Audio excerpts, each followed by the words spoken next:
Hey everybody, welcome back. I'm Deez. This is my workshop, and this weekend is Labor Day weekend. So if you're watching this, it'll be the Saturday of the Labor Day weekend. It's a very busy time of year, and I have been super busy around the house working on different projects. I've been trying to get caught up in yard work. Life kind of happened, and I'm not going to have a full-on video or a nice project for you this week. There's really a lot going on, so I may have to skip a weekend or two here or there just to get caught up and around things around the house. You know, this is just a fun thing for me to do, part-time gig here. If you see a lapse of a weekend here or there, it's just because I'm trying to get caught up with things around the home. Now, for today, I thought we would discuss a couple recent comments on some of my videos and some really great ideas and suggestions from everybody. So thank you for everybody's suggestions and the comments and the advice. I really appreciate all that stuff. And the first one we'll get to Joe Pye's, the vise mount addition that I made for Joe Pye's fixture plate. And many of you said I severely weakened this box tubing. And I did by cutting it out because it gets its strength from the traditional full box. However, for mounting that in the vise, I think for the most part, I think it's going to be rigid enough for what I'm going to be using it for. There were a lot of good suggestions on, you know, why bother with making this U-shape when you could have just, you know, mounted this in with the two screws on the end and then just drilled clearance holes through it. It would have retained its rigidity. You're right. That would be a better design if I'm using box tubing. But I didn't do that. I did this just because I was following Joe Pye's design, but he of course used solid material, which made more sense on why he made this design. So for anybody that might copy this design, you might consider forgetting this maneuver here. Just take your standard box tube here, get it mounted into both ends the way you want it, punch some holes wherever your screws, all of the screws in the cheese plate are going to be, and just put it in the drill press and drill some clearance holes. Done. This would work fine for that application. So that is one thing I wanted to address. The next thing I wanted to address was the video on the precision rod that I was trimming, or not just testing run out on my lathe. I think most of my tests were useful on that lathe, although not perfect. Like, there's better ways to go about all this stuff. Remember, this is a learning channel. I make mistakes. I'm going to continue to make mistakes. This isn't an educational channel where I'm teaching everybody what to do. This is a channel where I'm just learning along and sharing it with you. Keep that in mind with all my videos. Sometimes some of the comments are pretty harsh. Go easy on it. It's supposed to be for fun. This is not, you know, this isn't an educational class that I'm teaching for people, and I'm not charging you money for this content. So with that in mind, I just learned from all those comments, the constructive, positive comments, and I take that information and I try to improve on it in later videos. One thing that I want to do, many of you mentioned a lot of the problems that I potentially could have thrown off my tram or my readings, you know, 1 or 2 thou here or there. And I thought they were worthy of mentioning for anybody else who didn't see those comments. One, I was using a live center. I should have used a dead center for those tests. The live center could have some inherent play. This is cheap Chinese deal, and could have a little bit of wiggle in there. That's a good point. So I'm going to do that test again, but I'm going to use a dead center at some point. I should have used my dead center. There's no moving parts. It wouldn't have flexed, you know. So I have one. I should have used it.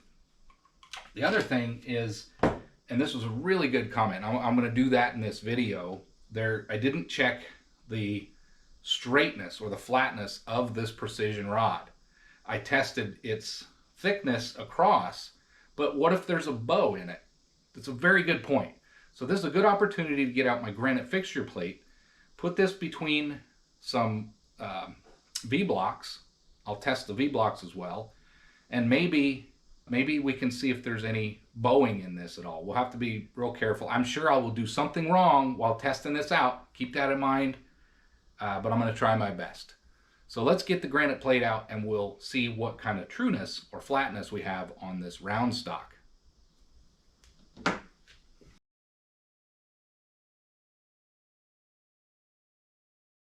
I thought I'd go ahead and record this short clip. This is just really a sharing of a purchase I made. This was Amazon their July Amazon Prime days. There was a bunch of sets of vice grips for 20 bucks. Now these are cheap, crappy vice grips, but I only have the one China-made vice grip that I've been using for the bandsaw over here, and I thought I'll try this assortment. So I'll buy it so you don't have to, unless you want to look at those sets that are on Amazon. And it came in just a small square box, rectangular box, and these things were all crammed in there. And I thought, oh, let's give it a try. I'll be able to use them to some degree, but you know, if you're looking for quality tools, I can tell you right now, this is not it. The metal on these things are pretty thin. That's definitely stamped because there's a sharp edge on one side, they're rounded on the other. But they do work. You know, I didn't have any like this. They don't line up great, but again, I think for my occasional use, these things will be fine. They came with several different sizes. None of them are super big or anything, but this does give me a few more options that I didn't have before. Of course, it's probably broke there. That doesn't even come off of there. Here we go. There's some burrs. No Noeaike brand. I don't know, it's just some cheap brand. Here's a small set.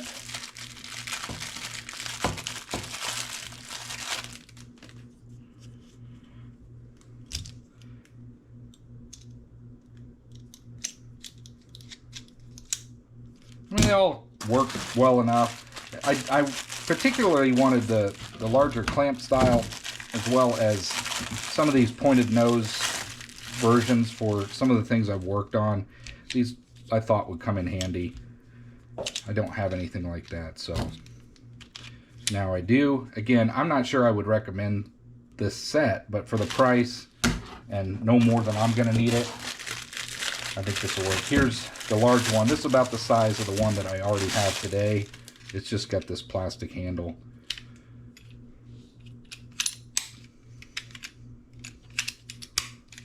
And finally, a smaller version of the pointed nose version.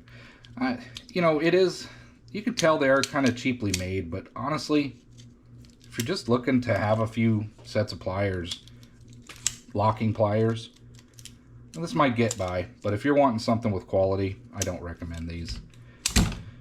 But 20 bucks, you know, overall, if you just want some to have for the occasional use, maybe this is a set for you.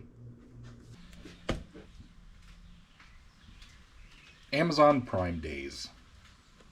This is a super cheap oiler. I thought, well, I'll give it a try. Made in the usual places. Let's just see what we get. A box. Some bubble wrap. They had some plastic ones too, but I didn't want that. And it's just your generic-y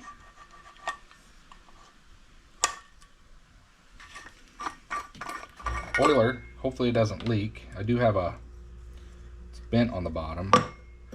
I've also got a Harbor Freight one but it leaks all over. I kind of thought maybe one of these straight-ended ones would be handy to get down in. I was hoping the nozzle was a little thinner. So let's get this put where it needs to be.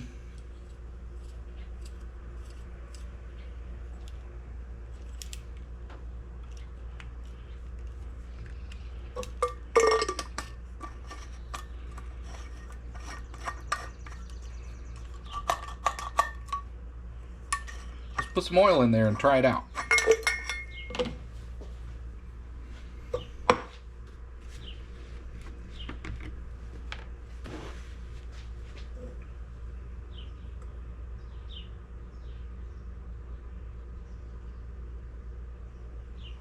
Too much.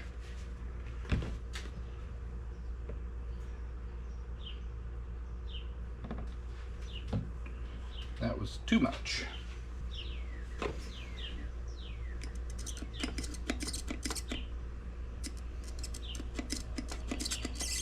There we go.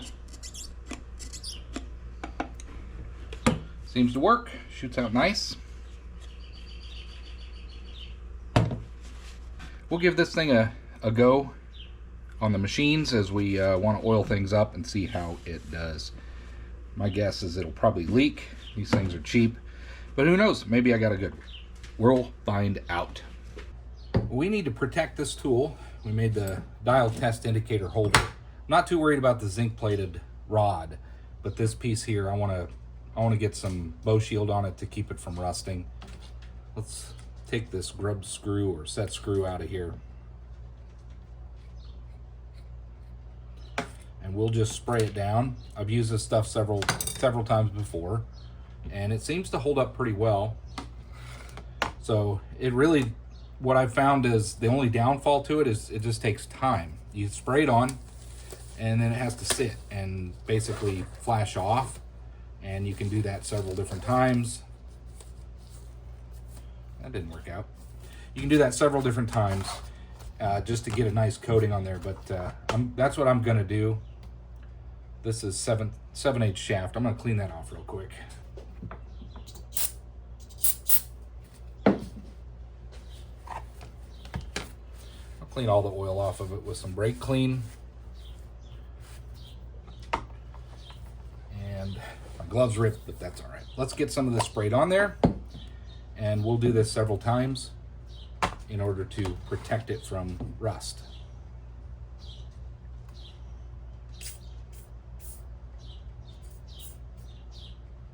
And this stuff really goes a long way. Doesn't take much.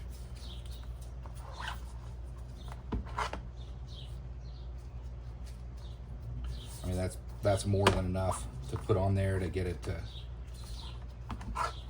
sit on there. And I think what happens is it kind of just flashes off and thickens up and just puts a nice protective coating on there.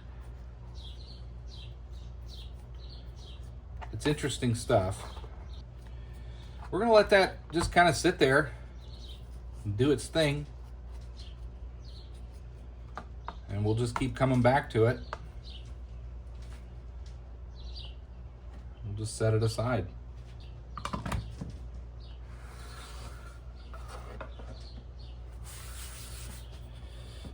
And we'll just keep it going. There's a follow-up on this bow shield. I've had this stuff sitting here for a couple weeks now, and this one started to flash off finally. The bottom's got a little bit of residue on it. Wipe that off. I'd say that one's ready to go for the most part. Here's the base to that. Again, where it puddled up, it's still on there, but the rest of it seems to have flashed off okay. I think we'll say that one's good too. Set that over here. We'll just put these together.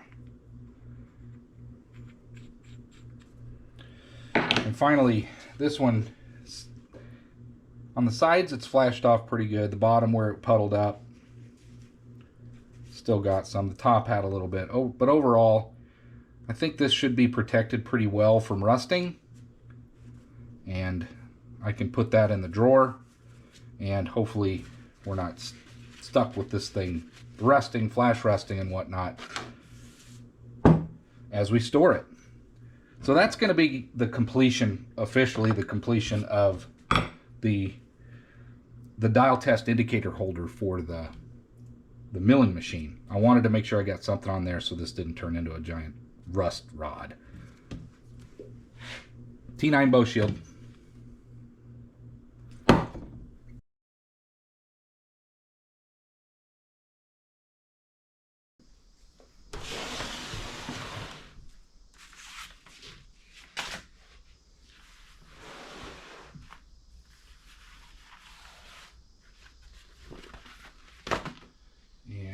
Wipe this off. It shouldn't have any dirt on it, but you never know.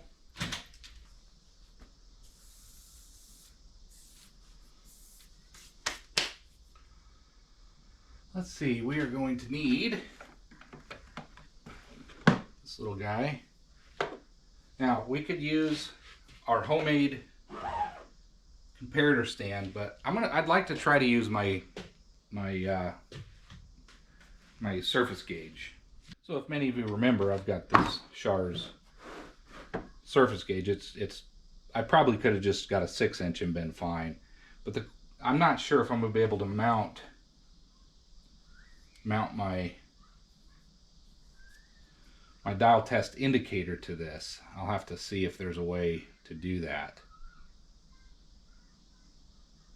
So I'm not sure that I'll be able to use this. But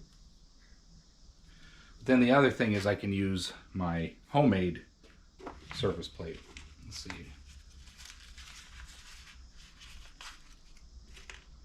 Actually, I think I can use this.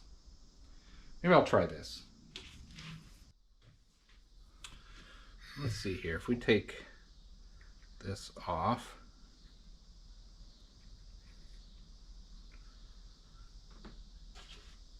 and we put this in,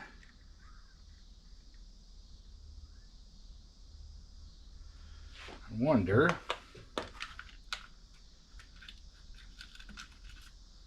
we take that,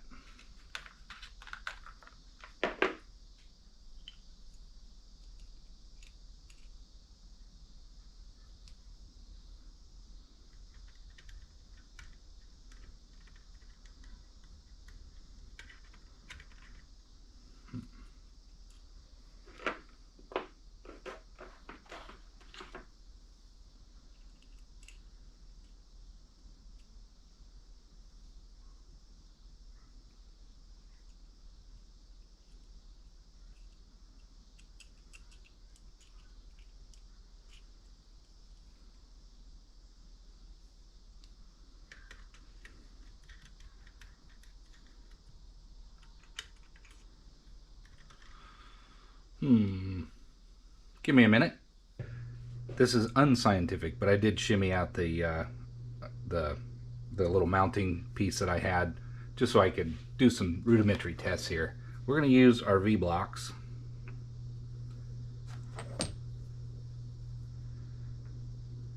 And we are going to put this between it, and we're going to check for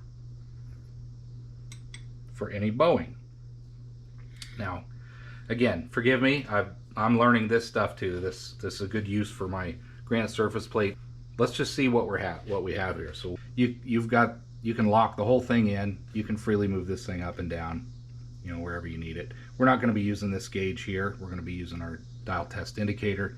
But the idea, I'm going to go ahead and lock this in, fine tune it here, and then I'll lock this bottom piece in. What we want to do is get this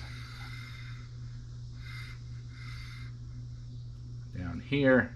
I kind of centered it here. Let's just see how far we are off if we move her towards the end. 2, 3 thou out. 3 thou out from the middle there. I'm not sure how I would really, I'm just gonna have to sweep in different spots. Unless the thing bumped, there's almost 2 thou. Come down a little farther. It's definitely not, it's within 1 or 2 thou out of roundness with this setup. Now, there could be dirt, there could be oil, there could be all kinds of problems. Know that I'm trying to learn and figure this out as I go. I am no expert, just trying to see how true that rod is from one end to the other.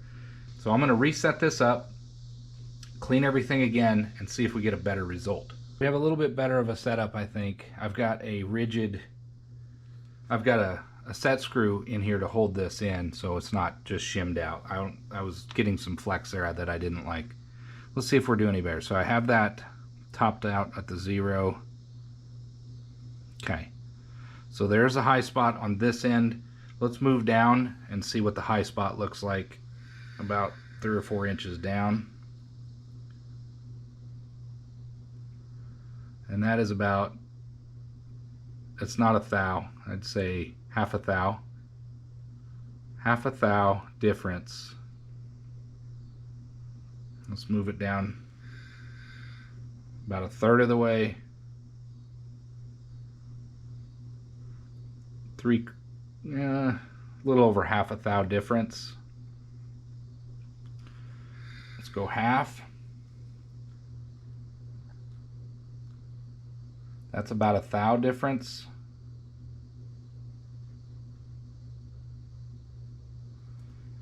Now let's come back 3/4 of the way. That's 1 thou difference.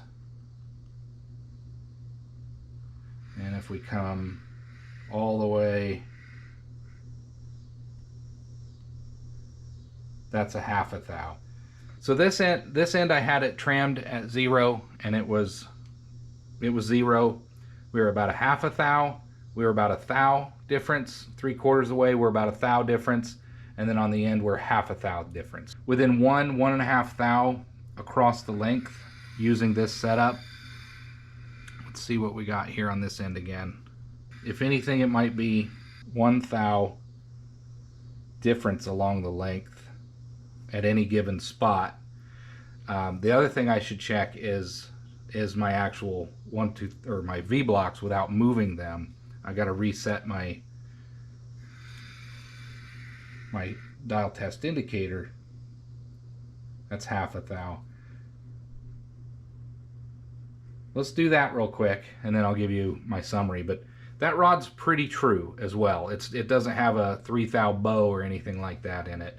It's 1 thou variation across the length, 1/2 thou on each end. It's still pretty darn accurate. Let me clean this up and get this set up, and we'll test the height of my 2 V blocks where they stand. We have this zeroed out. Might be tough for you to tell with this angle, but we'll bring you over here. We're zeroed out here, and across the length of it, it is spot on. We bring it off, and I don't want to move the V blocks at all. Let me bring that up. There we go. Yeah, 1 thou. So there's my variation. I would say that is my variation. This V block is actually sitting 1 thou higher than the other one. So there's a 1 thou discrepancy between my 2 V blocks.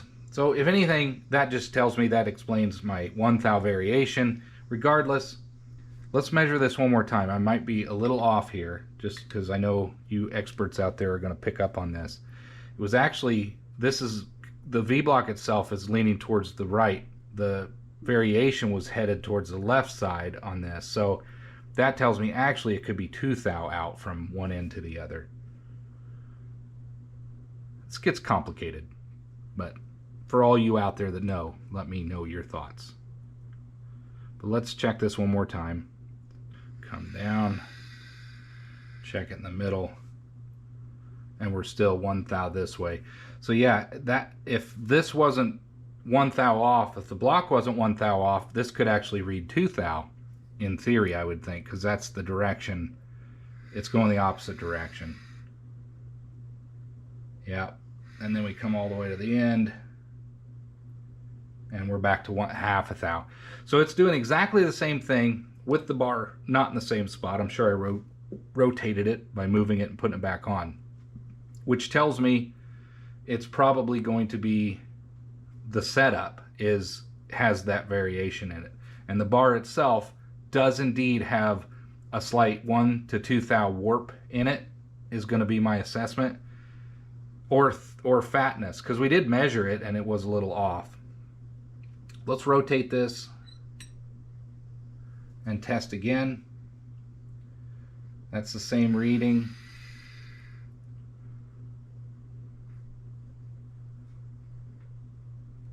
That's actually 2 thou. What do we got at the end? That's spot on. So that is now telling me that I think maybe we have a bow in it. So it's lower now in the center. It's 2 thou low, so it could be 3 thou out with the variation in my blocks. If we rotate it one more time, quarter turn, that's still measuring good on the end. Halfway down, we're 1 thou instead of 2, a little over 1 thou. and then all the way back to 1/2 thou. Okay, so you know who you are who mentioned this. Thank you very much.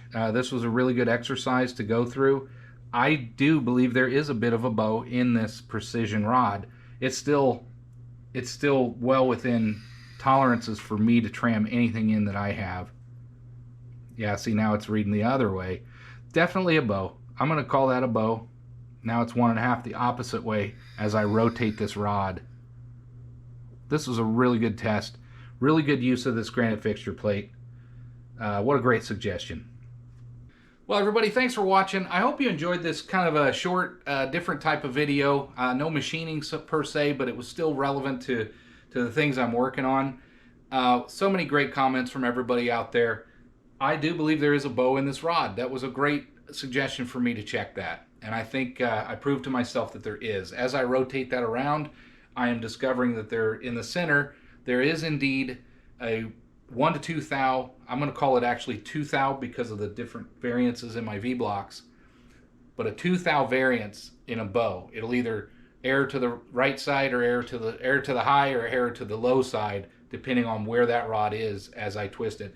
Both ends remain the same. That one will measure spot on. This one's about a 1/2 thou off. So everything's pretty good. But that was a great suggestion. It gave me a good reason to use a granite surface plate, a good reason to use a surface gauge. I've got it set up to where I can mount my dial test indicator now rigidly so that it doesn't flex. I tried to use some tape and that was a bad idea. That wasn't giving me any good results. So I just put a set screw in here that's longer, and these are 3mm M3 bolts, set screws by the way, and that held up really nicely. So this setup is nice for testing things, and I was able to finally check something that is indeed off. I think it's about 3 thou off. But I hope you enjoyed. Everybody, I hope you have. Here in the States, it's Labor Day. It's a big holiday weekend. A lot of families get together this weekend, and if you're in other parts of the world, I hope you enjoy the weekend. Thanks for watching, and I hope to see you on the next one.